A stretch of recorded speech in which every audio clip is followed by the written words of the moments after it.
2.5 po muna, katabi lang.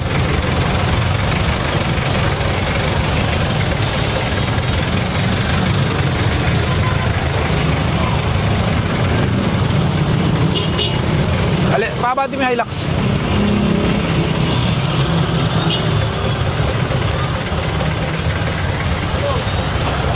Ano to?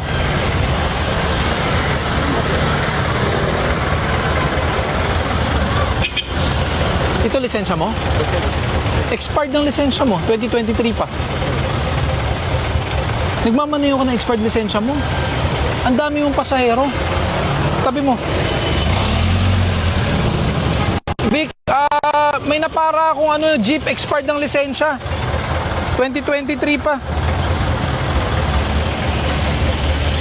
Good morning po. Pasensya na po ha. Nakaharang po kasi kanina yung jeep nyo, so sinita namin. Napag-alaman po namin expired po ang lisensya. 2023 pa po. Alam mo expired lisensya mo? Bakit ka nagmamaneho na expired? Pag na-disgrasya, paano yung mga pasahero? ORCR po ng jeep. Morning po. Pa-standby nga ako na isang lifter.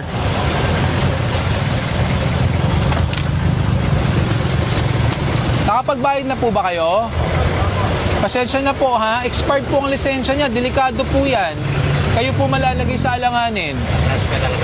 Opo, pero yung bayad, paano po ba? 2 taon na pong paso ang lisensya niya.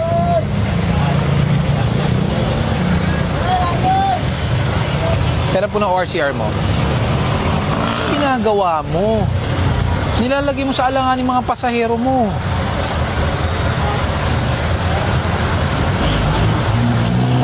Ito lang ang papel mo. Ito lang expired din ang registration ng jeep mo. Kung dito po ako magbabase. Ayan OR mo. Ito ang plaka mo, di ba? Valid until August 2024. Expired na rin ng 1 taon ang jeep mo. Alam mo to? Alam mo naman. Bakit mo ginagawa? Nangangailangan. Ilang taong ka na nagmamaneho na expired ang lisensya? 2023. 2026 na po ngayon. Jing, initial violation, obstruction.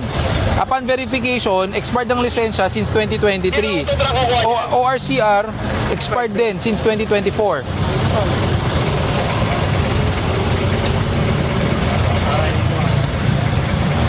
Ma'am, pasensya na po kung pwede nyo kunin yung pamasahe nyo.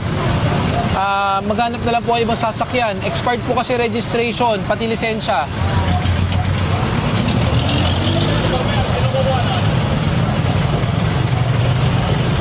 Yan. Haharang-harang ka sa kalsada, makikipagkwentuhan ka. Tas nalaman pa tuloy, wala kang lisensya technically dahil expired. 3 taon na. Pasurin ng registration mo. Hindi ka rin naka-proper uniform bilang driver.